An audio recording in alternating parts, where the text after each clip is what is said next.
Welcome back to Movie Recaps. Today I will show you a biography, comedy, drama film from 2011, titled The Intouchable. Spoilers ahead. Watch out and take care. One late night in Paris, Driss is driving his employer Philippe through the city. When waiting in traffic gets too boring, Driss breaks the speed limit and begins driving quite fast, dodging other cars and not caring about traffic signs. This causes the police to go after him, and Driss bets €100 that he can lose them, but after driving under a bridge, the cops catch up by ambushing them from both sides. Driss doesn't look too worried though, and this time, he bets €200 that he can get them an escort. The cops make him leave the car and he starts acting then, behaving offendedly and telling them Philippe can't move and he was taking him to the hospital. The officers find proof of this when they find the wheelchair in the truck and, when approaching Philippe, they see him convulsing, which is also an act. Seeing as it's an emergency, the cops forgive Driss for breaking the speed limit and offer themselves as escorts on his way to the hospital. To celebrate winning the bet, Driss plays September by Earth, Wind and Fire, and when they arrive at their destination, he shares a smoke with Philippe as soon as the cops are gone. Driss promises he'll handle it and drives them away just before the hospital staff could find them. This friendship began many months ago. Philippe and his assistant Magali are holding interviews to find a new caretaker for him, but it isn't going too well, because all applicants have very standard or awkward answers to their interview questions. But they're suddenly surprised when Driss storms in, ignoring the fact it isn't his turn quite yet, because he only wants some papers to be signed saying they won't hire him so he can get the unemployment benefits. He's blunt and a little rude, even hitting on Magali, but Philippe finds him amusing and asks him to come back the next day for his signed papers. Driss goes back to his home in a humble neighborhood and tries to take a bath while all his little siblings bother him, only managing to get it done in time thanks to his sister Mina, who is a bit older than the others and more responsible. While waiting for their mom to arrive, he looks through the window and notices his brother Adama getting out of a suspicious car. When the boy enters the apartment, he just says he was at school and leaves again after grabbing his bag, causing Driss to be even more sure that he's up to something. In the evening, his mom arrives, and he gives him a Fabergé egg he stole and tells her he's been away on vacation when she asks. She isn't happy to see him though, because he disappeared for 6 months and never called, and now he's shown up out of nowhere as if her home was a hotel. As she's absolutely done with all his lies and she has other children she has to take care of, she kicks him out and tells him not to come back. Driss spends the night having a smoke and some snacks with some neighborhood friends. The next day, Driss goes back to Philippe's house for his papers, and he's received by the housekeeper Yvonne, who shows him around the place and tells him about Philippe's daily routine. She also shows him the room he would get for himself with his very own bathroom. Driss can't help staring at the bathtub before he's dragged to see Philippe, who offers the signed sheet of paper but also a job opportunity. Driss accepts the 1-month trial, and Philippe tells him he bets he won't last 2 weeks. After bringing his things to his room, Driss is taught how to take care of Philippe. He must learn how to keep his legs stimulated, how to put him in the wheelchair, how to help him shower and change his clothes.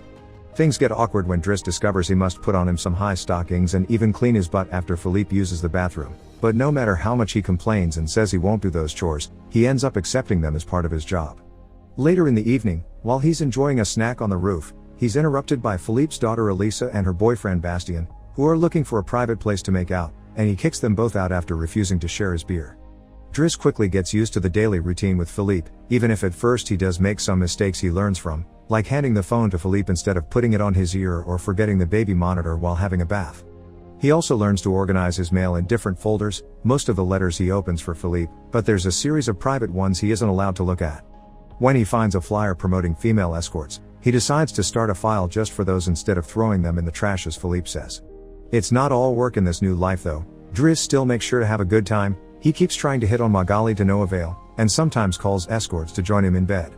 One morning, after Yvonne comes to his room to scold him for being late, she finds some dangerous weapons in his bag, but she doesn't comment on them yet. Driss' work today is to drive Philippe around, but he refuses to put him in the back of a van as if he was cargo, so instead, he takes him on one of the fancy cars that don't see much use. Philippe, who first thinks this isn't suitable and says they should be pragmatic, is soon getting excited at the idea of a faster, less boring ride, although Yvonne still disapproves. When they try to leave the building, there's a neighbor parked at their entrance, ignoring the sign on the door that says it's forbidden. Driss wastes no time and goes after the guy, grabbing him by the front of his shirt and threatening him until he moves the car. Philippe is impressed by his actions, but Yvonne, once again, disapproves. The pair goes to a museum, where Philippe is planning to buy a piece of artwork that Driss considers not worth the money because it's just a red blotch on the canvas. Afterward, Philippe meets with a relative of his, who tells him everyone is worried about Driss since he can be violent. He's also discovered he has a criminal record, but Philippe doesn't care, he appreciates Driss because he doesn't pity him and doesn't mind joking around with him. After another failed attempt at hitting on Magali, Driss has dinner with Yvonne in the kitchen while listening to Philippe dictate a letter to Magali. Claiming it's a private conversation, Yvonne turns off the baby monitor and proceeds to explain what's going on. Philippe is pen pals with a woman called Eleanor. Those are the letters he didn't let Driss open. But he's never met Eleanor in person. Their relationship is purely epistolary. Speaking of love, Driss teases Yvonne for the looks the gardener gives her all the time before going to bed. He's trying to sleep when he hears some weird sounds coming from the baby monitor. Philippe is having trouble breathing. Not being capable to ignore him even if he tries, Driss goes to his room and gently guides him through the attack with soothing words and a wet cloth to wipe his face. Philippe eventually falls asleep, only to wake up again moments later, saying he needs air. This time Driss doesn't hesitate. He puts Philippe on the wheelchair, covers him with blankets, and takes him out for a stroll by the river. This is the first time Philippe has seen Paris at night in a long time, and now he's more relaxed. He explains to Driss that the medicine can only do so much and he sometimes experiences phantom pain. When they see some girls walking by, Philippe also confesses he isn't capable of pleasuring a woman because of his situation, but he still can enjoy some satisfaction when he gets his ears massaged because they are sensitive zones. When the phantom pain threatens to appear again, Driss shares one of his joints with Philippe, who is skeptical at first but ends up loving it. Afterward, they go to a restaurant, where they joke around while sharing a meal, and Philippe decides to share more of his story. He met his wife when they were students, and shortly after they got married, she had 5 miscarriages and was diagnosed with an incurable, terminal illness. That's when they adopted Elisa. Philippe has always loved competitions, extreme sports, and speed, and a paraglider gave him that. It was during a paragliding session that bad weather caused him to crash and break his vertebrae, although he still thinks his real handicap isn't the chair but living without his wife.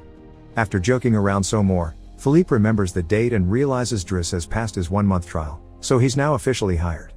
But he needs to start by bringing back the Fabergé egg he stole because it was a gift from his wife. She would give him one every year, and he has exactly 25, matching their time together. The next day, Driss goes to talk to Mina when she's leaving school, who is a bit offended because he hasn't been answering her messages except to ask her to look for the egg. She also tells him about some cops that have been calling their home. Afterward, he visits Adama, who confesses he was found with 30 grams on him. Driss wants to take him to lunch, but Adama refuses and instead gets in the same suspicious car from before.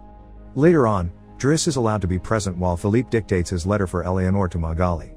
He thinks this purple prose is very boring and that Philippe should be more direct. He's also baffled to hear that this has been going on for 6 months and they never exchanged pictures. When he finds her phone number on one of the letters, he takes it as a sign and calls her, obliging Philippe to take the phone and finally speak to her outside the written word. Their conversation goes so well, Philippe is now on the phone with her all the time, even right before he and Driss attend the opera, during which Driss laughs and makes fun of the costumes. The next day, Driss convinces Philippe to accept to exchange pictures with Eleanor and chooses one of him in the wheelchair. Afterward, while he's painting, Elisa bursts into his room to ask him for cigarettes and makes fun of him for trying to be artistic. Getting angry, he kicks her out before going to see Philippe, who is currently asking Yvonne to change the chosen picture for one of him when he wasn't quadriplegic. She hides the picture inside the escort file right before Driss burst in, complaining about Elisa and telling Philippe he needs to discipline her, something Yvonne agrees with. Philippe agrees to talk to her, but he's mostly surprised when Driss lets it slip that he's been painting. Days continue to pass, and the friendship between Philippe and Driss continues to grow. Driss takes him to play in the snow and brings him with him when he goes out for a run. Philippe gets him his first suit and scolds his daughter while Driss listens to him through the baby monitor. When Driss finishes his first painting, he shows it to Magali, who slaps him when he tries to kiss her. Philippe, however, likes the painting and promises he'll try to sell it. The two of them have a great time with each other, enjoying things like getting a faster car, sharing joints, and even hiring escorts together. When Philippe's birthday comes, he isn't very excited about it. Every year, he pretends to be surprised that they're throwing a party and has to meet with all these relatives that only come to see him on the date to check he's still alive. Philippe says it'll all be rather boring. While he and the guests enjoy some live classical music, Driss searches for Elisa, who is crying in her room after having taken some of Yvonne's pills, which won't kill her as she expected. The reason why she's sad is that Bastien broke up with her and called her a tart, so she asks Driss to talk to the boy, which he accepts to do for a price. Meanwhile, Philippe is showing Driss painting to his relative and manages to convince him to buy it for 11,000 euros. Driss goes back to the dining room and chats with Yvonne, who tells him Magali is in a relationship with someone named Fred, but things are rather rocky at the moment, giving Driss hope. As the party begins to die down, Philippe makes Driss listen to some of the most important songs in classical music history, but he could only joke in response. After the band is done, he brings his iPod and plays Boogie Wonderland by Earth, wind and fire before he starts dancing right in the middle of the floor. He's an incredible dancer and he even convinces the rest of the party to join him and dance with him, which Philippe enjoys watching. Later, when putting Philippe to bed, Driss opens Eleanor's latest letter to him. She sent her picture, showing she's rather pretty, and is telling him they should meet next week when she visits Paris. When the day of the date comes, Yvonne and Driss put Philippe through dozens of outfits until they find the perfect one. And since it's Yvonne the one that will take Philippe to the date, Driss uses his day off to visit Bastien and threatens him until the boy accepts to apologize to Eliza and to bring her croissants every day. He also asks him to fix his hair. Afterward, he visits his mother at work, but only to watch her from afar. At the restaurant, Yvonne and Philippe are waiting for Eleanor, who is very late. After waiting for an hour, Philippe gives up, calls Driss to ask him to take him away, and then leaves the restaurant without noticing Eleanor is arriving at the same time. That same night, Philippe takes Driss with him in his private plane and gives him the money he got for selling the picture, making him immeasurably happy. They make it to the countryside the next morning, and Philippe decides to go paragliding, dragging Driss with him as well. Driss doesn't want anything to do with it, but after initially freaking out, he ends up enjoying the experience. When they return home, Adama is there waiting for Driss and gets scolded when he sees the scars on his face. Adama will still not tell Driss what's happening in his life though, so Driss makes him wait in his room while he calls Mina to tell her not to worry and goes to put Philippe to bed. Philippe, however, isn't sleepy yet. After making Driss look at a painting with him, he asks him about his family, which Driss at first doesn't want to talk about but eventually gives in. It turns out Adama technically isn't his brother and his parents aren't actually his parents, they're his aunt and uncle. They fetched him from Senegal when he was 8 because they couldn't have kids, and his real name is Bakari Bassari, but because other kids had that name, they called him Idris, and that became Driss. One day, his aunt miraculously was able to conceive, and after his uncle died, there were other men and more kids as well. In the same way Driss had talked to him about Elisa, Philippe points out that Adama needs discipline, so he fires Driss so he can be there with his family because he can't spend his whole life taking care of an old man. The next morning, after Bastien has brought his daily croissant while wearing a better hairdo, Driss packs his bags and gets ready to go. Magali comes to say her goodbyes, and when Driss tries to hit on her one last time, Magali introduces him to his significant other Fred, which is short for Frédéric. Turns out Magali isn't interested in men, and Driss gives up on the spot. On his way out of the house, he gives the baby monitor back to Yvonne and teases her for having lied to him about Magali just to mess with him. In return, she gives him the escort file he had started, and he's disappointed to find the picture he had chosen is hidden there. Driss throws away the file, but he keeps the photo for himself. Once outside, he finds a car once again blocking the entrance, so he asks him to move away even if he doesn't work there anymore. When Adama calls him out for it, Driss says it's a matter of principle. A few hours later, the two brothers go pick up their mother at the station while back at the house. Philippe is having his first dinner together with his new caretaker, who is stuffy and boring, and Philippe decides to leave him without even having a bite. Since Yvonne is out on a date with the gardener, nobody is there to scold him for it. As days pass, Driss goes back to his old life. He hangs out with his old friends again and tells the guys from the suspicious car not to bother Adama anymore. When he goes to an interview he doesn't have enough experience for, he manages to win over the employer by calling himself pragmatic and using all the art knowledge he acquired while working for Philippe. This lands him a job as a driver. Philippe continues to dislike his new caretaker and is in a constant bad mood. One night, he refuses anyone in the house to help him with his phantom pain, so Yvonne calls Driss and asks him to come over. That's how they find themselves in the situation from the beginning, with the cops chasing after them first and escorting them to the hospital later. After that little adventure, Driss drives Philippe to the coast, and the sight of the sea helps Philippe calm down. Sometime later, Driss takes care of Philippe's overgrown beard before taking him to a restaurant for lunch, but he doesn't stay, because someone else will be making Philippe company today. Driss wishes him luck and finally gives him back his egg before leaving, and Philippe starts worrying about being alone until he sees who his date is, Eleanor, who is delighted to see him and doesn't mind the chair at all. The real Count Philippe Pozzo di Borgo now lives in Morocco. He has remarried and has 2 daughters. The real Driss, actually called Abdel Yasmin Selou, has his own firm and is also married with 3 children. The 2 men continue to be very close friends to this day.